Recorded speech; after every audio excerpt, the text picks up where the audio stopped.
حضرت جوش ملی آبادی کی نظم۔ قابل برداشت جب رہتا نہیں درد حیات، ڈھونڈتی ہے تلملاٹ زہر میں راہ نجات۔ اس عمل سے عقل انسانی میں آتی ہے یہ بات، ارتکاب خودکشی تک ہے جنون حب ذات۔ آدمی جیتا ہے ساز و برگ و عشرت کے لیے، اور مرتا بھی ہے تو دافع اذیت کے لیے۔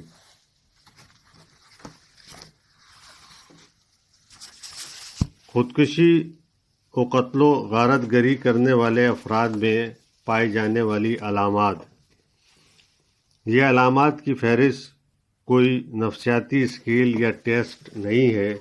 یہ فہرست اس لیے ترتیب دی گئی ہے کہ خودکشی اور قتل و غارت گری کے امکانات کو روکا جا سکے۔ اگر مریض میں یہ علامات موجود ہیں تو پھر اس بات کا قوی امکان ہے کہ مریض خود کو یا دوسرے افراد کو نقصان پہنچا سکتا ہے۔ نمبر 1، بغیر کسی وجہ کے یہ سمجھنا کہ لوگ مجھے نقصان پہنچا رہے ہیں یا مجھ کو غلط مقاصد کے لیے استعمال کر رہے ہیں۔ نمبر 2، دوسرے کے معمولی مذاق، معصومانہ بے ضرر جملوں اور اشاروں کا مطلب یہ سمجھنا کہ وہ مجھے دھمکا رہا ہے یا تحقیر کر رہا ہے۔ نمبر 3، کسی کو ہمراز نہ بنانا، کسی سے دل کی بات نہ کہنا۔ نمبر 4، ذرا سی بات پر چراغپا ہو جانا۔ نمبر 5، کسی ہمدرد، دوست، جگری یار، مونس و غم خوار کا نہ ہونا۔ نمبر 6، ملاقات کے وقت سپاٹ چہرے سے ملنا، مجلسی تبسم کا غائب ہونا۔ نمبر 7، انوکھے اور عجیب و غریب خیالات اور اعتقاد کا ہونا۔ نمبر 8، رونما ہونے والے واقعات اور حالات کے بارے میں غیر حقیقی اور قطعاً غلط سوچ کا ہونا۔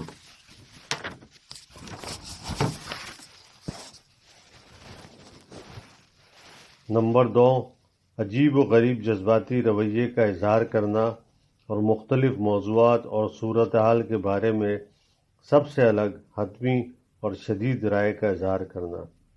نمبر 10، بغیر کسی معقول وجہ کے کام پر دیر سے آنا یا چھٹی کر لینا۔ نمبر 11، اپنے نفع کے لیے اور اپنے مرضی سے زیادہ تر جھوٹ بولنا۔ نمبر 12، ملازمت کے بار تبدیلی اور انتظامیہ سے جھگڑے۔ نمبر 13، قرضوں، بلوں کی ادائیگی، ٹیکسوں کے بھرنے میں کوتاہی کرنا۔ نمبر 14، خطرناک طریقے سے زندگی گزارنا، مثلاً بغیر احتیاطی تدابیر کے خطرناک طریقے سے ڈرائیونگ کرنا، شراب نوشی، بیجا اخراجات اور غلط صحبت وغیرہ۔ نمبر 15، خود پر عائد اولاد کی ذمہ داریاں پوری نہ کرنا۔ نمبر 16، دوسروں کو تکلیف اور نقصان پہنچا کر بھی کسی قسم کی پشیمانی، افسوس محسوس نہ کرنا۔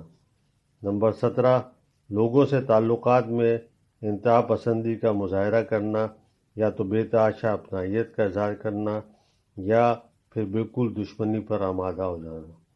نمبر 18، غیر مستقل مزاجی اور مزاج کا اتار چڑھاؤ۔ نمبر 19، غصے کے دورے پڑنا۔ نمبر 20، ہمیشہ دوستوں، اہل خانہ سے شاکی رہنا۔ نمبر 21، جذبات کا سطحی اور بناوٹی اظہار کرنا۔ نمبر 22، توجہ کا ہر دم اپنے آپ پر مرکوز رہنا اور یہ چاہنا کہ ہر وقت لوگ ہمیں اہمیت دیں، کسی قسم کے نظم و ضبط کو برداشت نہ کرنا۔ نمبر 23، گفتگو ہمیشہ جذبات سے بھری ہوئی کرنا، لیکن ان جذباتی جملوں کے پیچھے ضروری معلومات کا فقدان۔ نمبر 24، تنقید برداشت نہ کرنا اور تنقید کی صورت میں شدید شرم، غصہ اور بے عزتی محسوس کرنا۔ اپنے آپ کو تمام کائنات کا مرکز و محور تصور کرنا، بغیر کسی کارنامے کے یہ چاہنا کہ معاشرہ مجھے وہ عزت دے جو کسی ہیرو کو دی جاتی ہے۔ نمبر 27، دوسروں کے نقطہ نظر کو نہ سمجھنا اور نہ برداشت کرنا۔ نمبر 28، اپنے آپ کو ہر عزت کا مستحق سمجھنا۔ نمبر 29، ہر وقت سراہے جانے کی خواہش اور توجہ کی طلب۔ نمبر 30، اپنے رویے کی وجہ سے دوسروں پر مرتب ہونے والے صدمات سے قطعاً لا تعلق رہنا۔ نمبر 31، اگر بات تسلیم نہ کی جائے تو غصے میں آ جانا اور تشدد پر آمادہ ہو جانا۔ نمبر 32، ہر وقت دوسروں کو قائل کرنے کی خواہش اور کوشش کرنا۔ نمبر 33، سماجی سرگرمیوں اور میل ملاپ کی تقریبات میں شرکت نہ کرنا۔ نمبر 34، اگر سماجی تقریبات میں شرکت کرنا تو سب سے الگ تھلگ رہنا۔ نمبر 35، شرمندگی کے خوف سے لوگوں سے دور رہنا اور گھلنے ملنے سے پرہیز کرنا۔